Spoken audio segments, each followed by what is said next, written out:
आज के वीडियो में हम लोग एक इम्पोर्टेंट टॉपिक जिसका नाम है अभाव का नियम, जिससे हम तत्वों के इलेक्ट्रॉनिक विन्यास करते हैं और सारे तत्व और उनकी केमिस्ट्री इसी पे डिपेंड होती है। तो आज हम लोग वो डिस्कस करेंगे। Let's start. अभाव का नियम। सबसे पहले मैं क्या करूंगा, इस नियम को लिख दूंगा, इसका मतलब लिख दूंगा। आप वो नियम आराम से अपनी कॉपी में लिखें। इसके बाद हम समझेंगे ये नियम कैसे आता है और कैसे काम करता है, कहां से आता है, तब ये याद हो जाएगा। स्टार्टिंग में इसे याद नहीं करेंगे। तो अभाव क्या है? अभाव एक जर्मन भाषा का, कोई वैज्ञानिक का नाम नहीं है, सबको याद रखना। अभाव कोई वैज्ञानिक का नाम नहीं है। तो अभाव एक जर्मन भाषा का शब्द है जिसका अर्थ है निर्माण करना,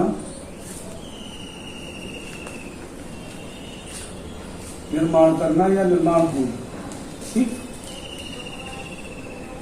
जर्मन वर्ड से लिया गया है अभाव। इसका अर्थ होता है निर्माण करना या निर्माण होना। अब ये नियम क्या है, नियम की बात कर लेते हैं। तो नियम केवल इतना सा है जो थोड़ी देर बाद याद हो जाएगा, समझ में आएगा। पहले केवल लिखना है कि तत्वों के जो परमाणु होते हैं उनके इलेक्ट्रॉन कोशों के ऊर्जा के बढ़ते क्रम में घटते हैं। बस इतना सा नियम है। तत्वों के परमाणुओं के इलेक्ट्रॉन, तत्वों के परमाणुओं के इलेक्ट्रॉन कोशों के ऊर्जा के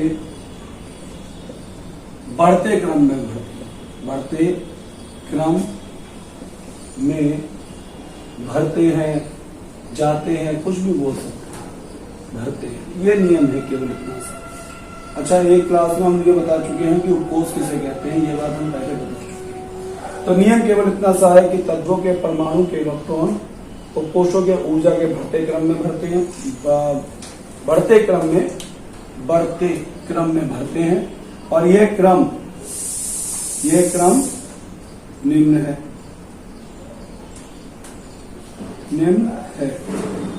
ठीक, अब क्रम क्या होता है? क्रम जैसे ये होता है 1s, 2s, 2p, 3s, 3p, 4s, 3d, 4p। तो ये क्रम मैं और आगे तक अभी लिखूंगा, मगर उससे पहले मैं इसे बनाना सिखाता हूं कि इसको बनाते कैसे हैं। तो अगर इस क्रम को हमें बनाना है तो हम क्या करेंगे, पहले गिनतियां लिख लेंगे SPDF। हमारे जो उपकोष होते हैं, देखो यहाँ पर समझो, उपकोष कुछ इंपॉर्टेंट बात है। उपकोष हमारे 4 प्रकार के हैं। हम लोग ऑर्बिटल भी कह देते हैं, ORBITALS, ऑर्बिटल हमारे 4 है। एक है S ऑर्बिटल, एक है P ऑर्बिटल, एक है D ऑर्बिटल और एक है F ऑर्बिटल। अब इन्हीं को इनकी ऊर्जा के बढ़ते क्रम में हम लोग क्या करेंगे, अरेंज करेंगे। ठीक, एक बात और सुन लेते हैं। S ऑर्बिटल में 2 इलेक्ट्रॉन से ज्यादा नहीं भरने हैं, P में 6 से ज्यादा नहीं भरने हैं, D में 10 से ज्यादा इलेक्ट्रॉन नहीं भरते हैं और F में 14। मतलब ये मैक्सिमम है। S में 1 से लेकर 2 भर जाएंगे, P में 1 से लेकर 6 भर जाएंगे, D में 1 से लेकर 10 भर जाएंगे और F में 1 से लेकर 14 भर जाएंगे। अब ये कैसे काम करता है, क्या होता है, अभी 2 मिनट बाद डिस्कस करेंगे।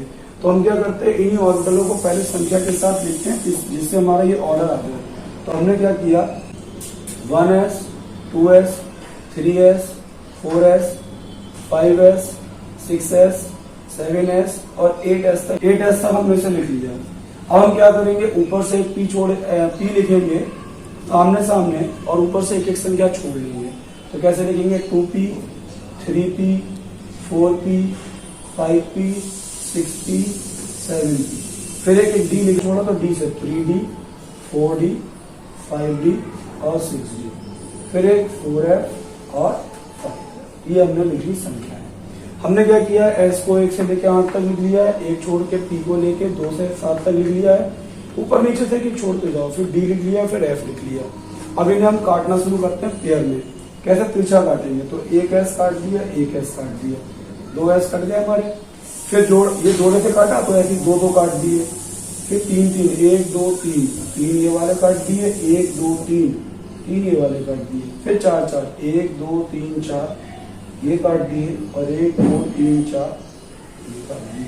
हालांकि 8s होता नहीं है, मगर मैंने लिखा है ताकि आप इस सीक्वेंस बना सकें। 118 तो उससे ज्यादा नहीं है इसलिए। तो यहां से इसको हर बार पीछे से लाना है, याद रखना है कि पीछे से लाके आगे लाके ऐड करना है, इस तरीके से पीछे से मिलाकर आगे ऐड कर देना है। अभी ये सब समझ में आ जाएगा। अब इस वीडियो में हम लोग बस लिमिटेड बातें ही कर सकते हैं। ये इस तरीके से चलना है, यहाँ चलते जाओ और इस रोड पे, एक तरीके का ये रोड है, इस रोड पे चलते जाओ, उसको भी डार्क कर देते हैं। ये इस रोड पे चलते जाओ और जो मिलते जाए वो लिखते जाओ। तो क्या करेंगे, देखो ये ऑर्डर अगर याद नहीं है तो इससे कर सकते हैं, वरना मेरा मानना है कि ऑर्डर याद होना चाहिए। ठीक, देखिए वैसे तो ये ऑर्डर जो हम लिख रहे हैं ऊर्जा का जो क्रम है, यहाँ लिख देते हैं कोशों के ऊर्जा का क्रम, इसे बोलते हैं कोशों के ऊर्जा का, इसे लिख देते हैं कोशों के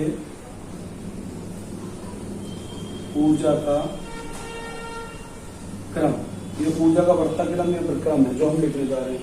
तो अब जो मैंने ये बनाया इसके हेल्प से हम लोग क्रम लिखेंगे। सबसे पहले 1s आ गया, फिर 2s आ गया, देखो लिखते जाएंगे। फिर ऐसे चले तो 2p और 3s, तो आ गया 2p और फिर 3s। फिर आगे चले तो 3p और 4s, 3p और 4s। फिर आगे चले तो 3d 4p 5s, तो 3d 4p अब कौन आएगा, अब तो दिख ही रहा होगा, वहां से देख के लिख लेंगे 5s। फिर आगे जाइए, यहां से यहाँ जाइए 4d, कहाँ पर ये लौट के आ रहे हैं, ये 4d नीचे, तो कहाँ पर आएंगे हम लोग, जब ऐसे गए और लौट के आए तो 4d, ठीक है 4d पहले 4d, फिर कौन 5p, फिर कौन 6s, फिर आगे गए 6s के बाद जब लौट के गए इधर तो आ गया 4f, ठीक है, फिर कौन 5d, फिर 6p, फिर 7s, फिर आगे गए हम लोग, यहां से गए और यहाँ से वापस आगे फिर गए और फिर वापस आए, तो कहाँ जाएंगे अब हम लोग 5f और 6d और 7d। ये हमारे पास हो गया कोशों के ऊर्जा का बढ़ता क्रम। ठीक, तो नियम क्या था, अब नियम जब हम क्वेश्चन लगाएंगे तब तुम्हें नियम समझ में आएगा कि नियम क्या है। अच्छा हमें याद क्या रखना है, एस में हम 2 से ज्यादा नहीं डालेंगे, ई में हम 6 से इलेक्ट्रॉन ज्यादा नहीं डालेंगे, डी में 10 से ज्यादा नहीं डालेंगे और एफ में 14 से ज्यादा नहीं। बेटा ये सब बहुत बड़े बड़े नियम है, सब अच्छी अच्छी बातें हैं, मगर यहाँ पर मैं केवल आपको इलेक्ट्रॉनिक विन्यास करना सिखा रहा हूँ आभाव के नियम से, कि तत्वों का इलेक्ट्रॉनिक विन्यास कैसे करते हैं। तो केवल उतनी ही बात करेंगे। अगर मैं ज्यादा बात करने लगा कि ऑर्बिटल क्या होते हैं, 2 और 6 और 10 और 14 क्यों भरते हैं, या ये कोश का नियम कहाँ से आता है, तो वीडियो बहुत लंबा हो जाएगा। तो हम इन सब चीजों को छोड़े केवल अपने काम की बात पे आते हैं कि अब अगर मुझे इलेक्ट्रॉनिक विन्यास करना है तो मैं कैसे करूँ।